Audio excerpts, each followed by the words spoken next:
Bonjour à tous, c'est Franck et Romendil. Salut.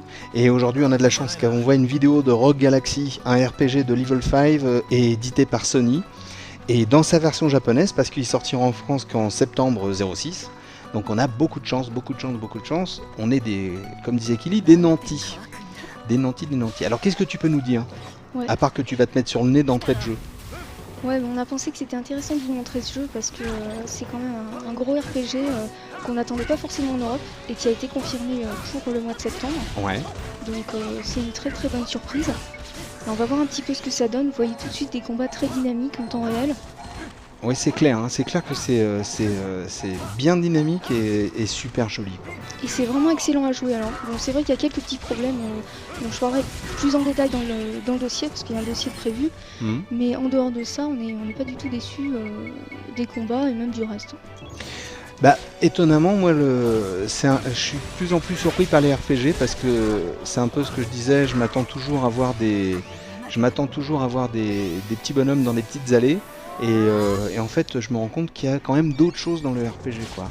Et là, en effet, quoi, le côté dessin animé est super sympa, vraiment super sympa.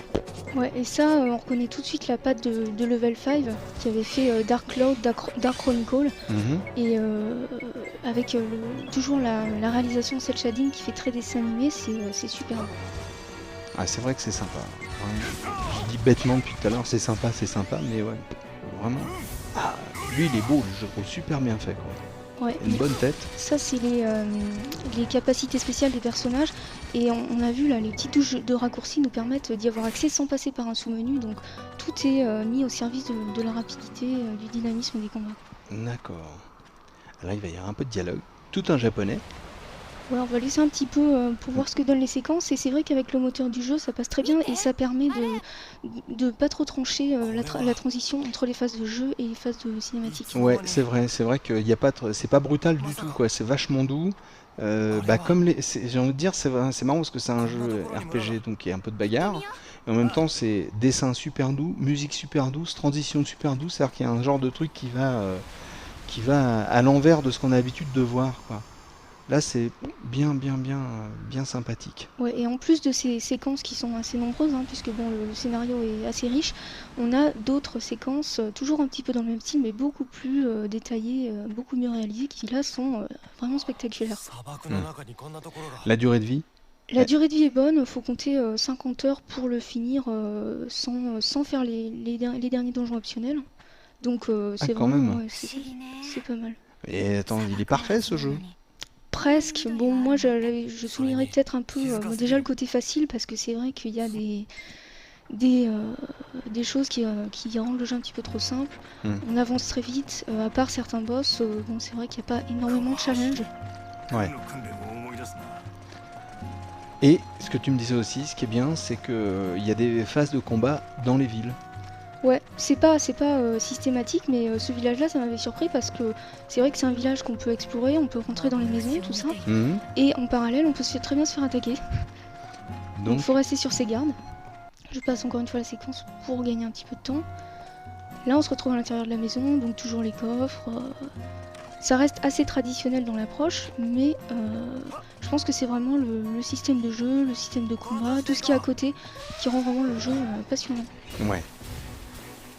On va laisser quelques images de cette scène assez marrante, parce que c'est pas toujours les mêmes ennemis en fait.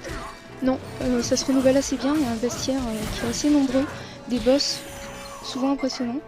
Ouais, mais je crois qu'on va faire une deuxième vidéo. Je pense que ça le mérite. Ouais, on va pas se gêner, tiens. Donc en tout cas on est content de vous avoir montré cette vidéo de Rogue Galaxy, un RPG de Level 5 édité par Sony. Qui n'est pas sorti, qui sortira qu'en septembre en France, en septembre 06.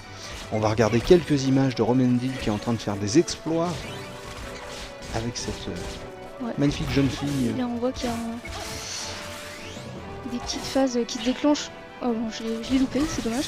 Mais qui se déclenchent quand on respecte un certain timing. Ouais. Et qui permettent de faire plus de dégâts. C'est une sorte de petit mini-jeu dans le combat. Elle est trop forte, Romendil. Elle est vraiment trop forte, elle sait tout.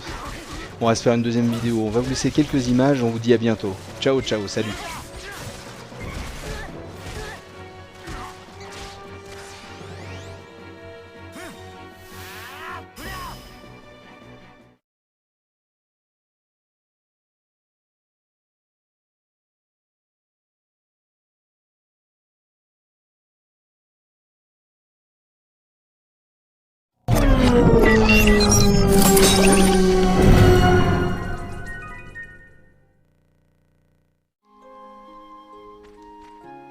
Bonjour à tous, c'est Franck et Romendil. Salut. Et on regarde une autre vidéo de Rogue Galaxy, un RPG de Level 5, édité par Sony, et qui n'est pas sorti en France, qu'on voit dans sa version japonaise là en ce moment, et qui sortira en France en septembre 06. Donc on avait fait une petite vidéo, on se retrouve cette fois dans une autre vidéo et dans un autre univers. Voilà, tu prends des gros cailloux, tu es très en colère. Non mais c'est vrai qu'il y a pas mal de choses à montrer là, j'avais pas eu le temps d'en parler. Les objets qu'on peut lancer, ils apparaissent en fait dans le décor, on peut les utiliser pour les lancer à la tête des ennemis.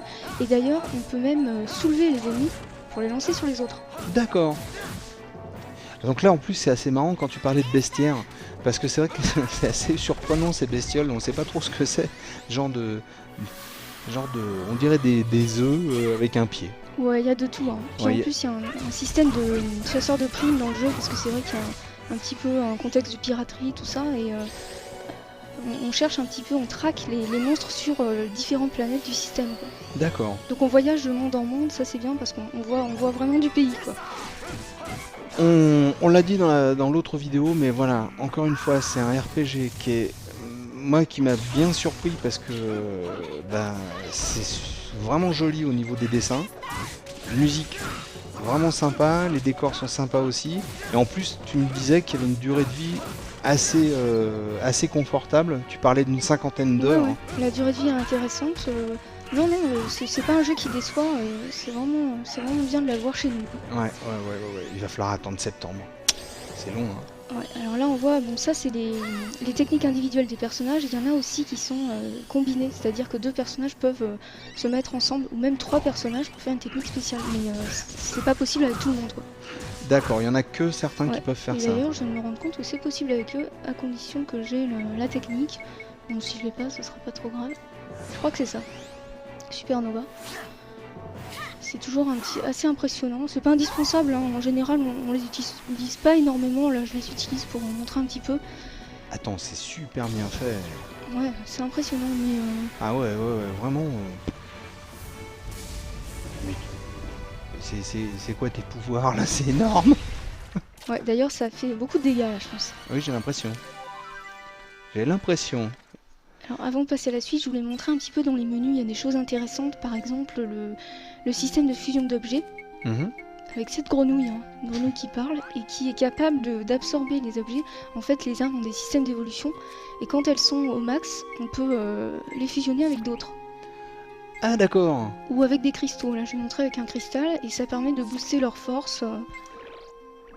Et en plus, comme on le voit, elle change donc aussi d'apparence, et comme dans Dragon Quest VIII, on le voit à l'écran, puisque les armes changent quand on les modifie, là on va voir. C'est directement sur le personnage. Ah ouais, c'est pas du cinéma, voilà, quoi. On voit vraiment les armes changer, quoi. D'accord. Et là, on a vu un badaud, là. Il était... Non, oui, il d'accord. a disparu pendant le combat, parce que ce qui est bien, c'est que les combats surviennent aléatoirement, mais ils se déroulent sur l'aire de jeu. C'est-à-dire qu'il n'y a pas de scission vraiment entre les combats et l'exploration, quoi. D'accord. Oula. Et ça, c'est des challenges, c'est de temps en temps, on a un défi à remplir.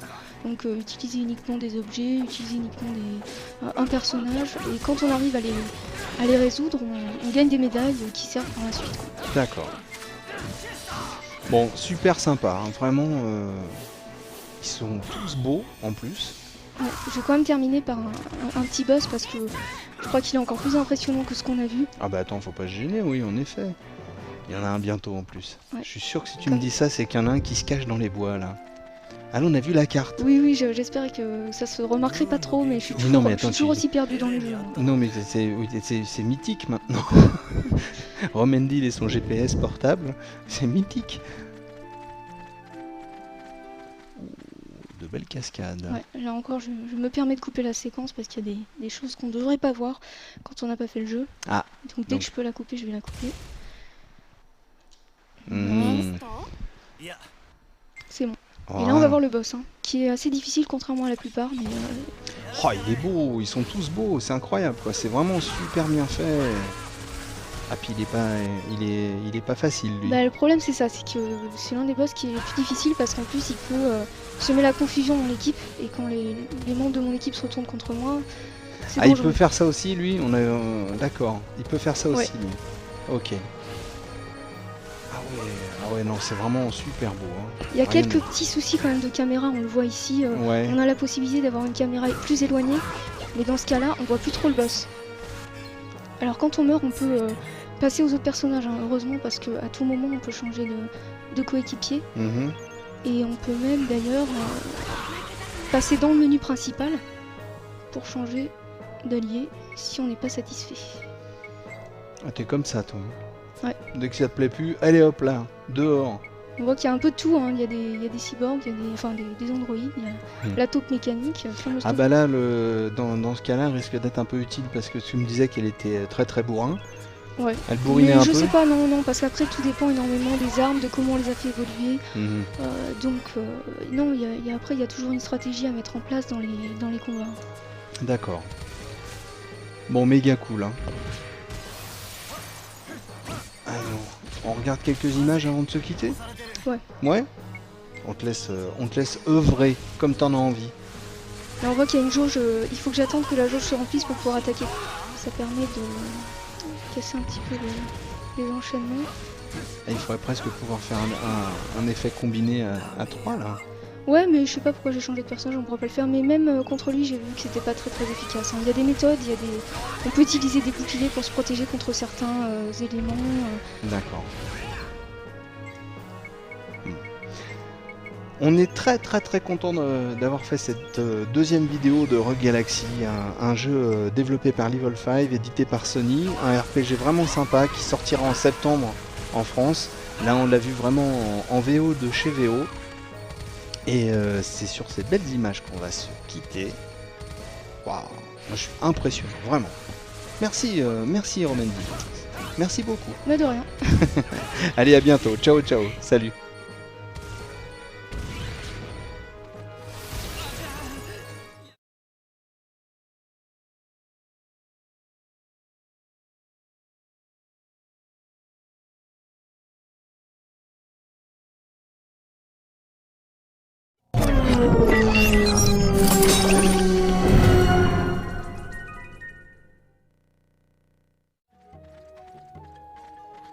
Bonjour à tous, c'est Franck et Romendil. Salut. Pour une vidéo de Rogue Galaxy sur PS2, un jeu Sony développé par Level 5. C'est du RPG sorti le 5 septembre 2007 et c'est pour les 12 et plus. Et donc tu commences par te battre contre une vieille souche. Des vieilles souches, c'est exactement ça. Et maintenant, on peut voir donc le nom français des monstres, puisque nous sommes sur la version française, qui a mis beaucoup de temps à nous arriver. Il y a eu des reports, des retards. Oui, mais elle est arrivée par l'autoroute du Nord, c'est pour ça. Ça, j'en sais rien. Je connais pas non plus tous les tenants et aboutissants de l'histoire. Mais le résultat, c'est qu'on se retrouve donc avec une version entièrement en français. Et ça, c'est bien. Et surtout, une version qui correspond à la version Director's Cut japonaise. C'est-à-dire qu'ils nous ont vraiment donné la meilleure version existante de Rogue Galaxy, avec tous les ajouts, tous les bonus, toutes les améliorations. Donc c'est vraiment un plus. Tu pourrais m'apprendre à y jouer à celui-là. Bon, il me plaît bien parce qu'il y a beaucoup d'action déjà dès le départ. C'est ça, c'est un petit peu comme dans Kingdom Hearts. En fait, les combats sont vraiment en temps réel, très dynamiques. Et ouais, c'est vraiment de l'action RPG. En fait, je pense, enfin je sais pas, j'ai l'impression que quand on veut, enfin ça dépend peut-être aussi des mentalités, mais quand on veut commencer du RPG et qu'on s'y connaît pas beaucoup, il vaut mieux commencer par de l'action RPG. Oui, non, mais je pense aussi, il y en a même beaucoup, en fait c'est quand même deux genres assez différents, il y en a beaucoup qui aiment beaucoup les actions RPG et qui n'aiment pas du tout les RPG à cause du tour par tour. Ouais, voilà. C'est un peu troublant, c'est pas que c'est pas bien, c'est que c'est troublant, on a l'impression de s'y perdre un peu. Bah, c'est deux choses complètement différentes, donc ce qui est bien, c'est que c'est quand même assez complémentaire. Je crois que t'allais battre, t'allais taper sur cet enfant. Non, là je rencontre quelques petits autochtones du coin, puisque en fait dans Rogue Galaxy, on voyage à bord d'un vaisseau Et on est amené à visiter différentes planètes. Et d'ailleurs, dans cette version Director's Cut, il y a une planète supplémentaire. Oh, en plus. Donc je vais essayer de ne pas me paumer dans le village. On va continuer à explorer un petit peu. Et je vais en profiter pour vous faire le tour du menu, puisque donc là, on va pouvoir voir plus clairement ce qu'on peut faire. Ah, il y a le crapaud journal. Alors, le crapaud journal, justement, je vais l'activer. En fait, ce petit bonhomme-là, il me permet de combiner des armes. Les unes avec les autres, en fait. Et là, on voit, par exemple, tu prends une arme, tu lui mets dans sa besace, qui donc est sa gorge, en gros. Voilà, et j'en rajoute une autre. Donc, alors, il faut que les armes, en fait, aient été boostées à un niveau suffisant, c'est-à-dire que tu les aies utilisées un minimum de temps pour qu'elles atteignent le niveau max. Et une fois que c'est fait, tu peux les combiner. Là, il me dit que c'est pas terrible. Bon, je vais le faire pour la vidéo parce qu'on va pas perdre de temps. Ouais. Mais tu vois, c'est à toi de tâtonner pour voir quels sont les mélanges les plus efficaces pour obtenir les armes les plus performantes. Sachant que ce sont souvent des armes qu'on peut pas acheter. Oui, Donc, bah oui, c'est des armes que tu crées. Voilà, donc je vais quitter la synthèse d'armes. Ça, on a vu ça. Et on peut retrouver en fait toutes les recettes qu'on a créées dans le crapaud journal. Ouais. Bon, Il a une petite mèche blonde sympa. On dirait Titoff. bah, en crapaud. ouais, je le trouve pas terrible, mais bon. Oh, il est mignon. Là, on a notre écran d'alliés, donc on aura en tout, je sais plus, 6 ou 8 personnages, enfin, on aura plus de personnages que ça. On peut avoir un groupe de 3 maximum, Ouais. leur donner des directives de stratégie, tout sur le même ennemi, tout ça. D'accord. Changer leur équipement. Bon, les trucs classiques, je trouve que les menus sont vraiment bien faits parce qu'ils sont très clairs. Il y a beaucoup d'icônes, beaucoup d'images. Donc ça c'est un point positif, ça c'est les stratégies dont je parlais tout à l'heure. Et ça c'est l'un des aspects qui permet d'avoir les techniques spéciales des personnages. Par exemple, on peut essayer de le faire. Alors on se retrouve sur un damier, un peu comme dans beaucoup de RPG finalement. Ouais. Où tu peux, voilà. Là en fait, en fonction des matériaux que j'ai récupérés, je les positionne sur la grille. Et ça me permet d'avoir des compétences. Ah, d'accord, ok. Encore une fois, on fait un jumelage de deux trucs Voilà, différents. et ça ouvre après d'autres possibilités. Donc c'est vraiment le temps de compléter les damiers de tout le monde. Ça met beaucoup de temps, mais c'est vraiment très intéressant parce qu'il y a beaucoup de techniques spéciales. Ça, c'est le système de chasseur de primes, en fait, puisqu'on va rencontrer des monstres qui vont nous permettre de gagner des points. Là, tu vois, on a des défis de temps en temps dans certains niveaux. Oh, Hiro. Et si tu respectes les défis, tu peux obtenir donc plus de points pour monter dans le classement général des chasseurs de primes. Alors, on va continuer notre petit voyage. Attends, je voulais te poser une question essentielle et du coup, je me rappelle plus. Une Bon, question tant pis. essentielle sur Ah oui, les au niveau de la serveurs. localisation, c'est bon. La version française, il n'y a Ah pas de oui. truc qui. Alors, on garde les voix en anglais. Heureusement, j'ai envie de dire. Heureusement, oui, mais bon, j'aurais préféré les voix japonaises. On n'est jamais content, mais bon. Ouais. Bon, ils ne proposent pas l'option, mais le jeu est quand même propose un contenu assez riche. Et il y a beaucoup de séquences cinématiques qui sont superbes, ce qui fait que cette fois, là, contrairement à la première version japonaise, on se retrouve avec un DVD double couche qui est vraiment plein à craquer de choses. Ouais. Alors. Attends, moi je te laisse te bastonner un peu. Écoute, tu sais quoi?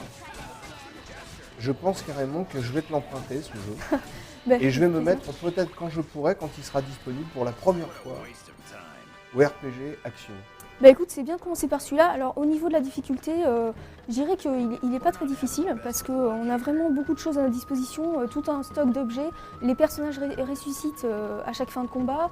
Donc il y a beaucoup de points de checkpoint en fait, donc de points de sauvegarde. Ouais. Donc il y a vraiment moyen de... Attends là je vais tenter un truc. Allez, Voilà, ouais. je vais tenter un truc R1 carré. Oh là là. Technique spéciale.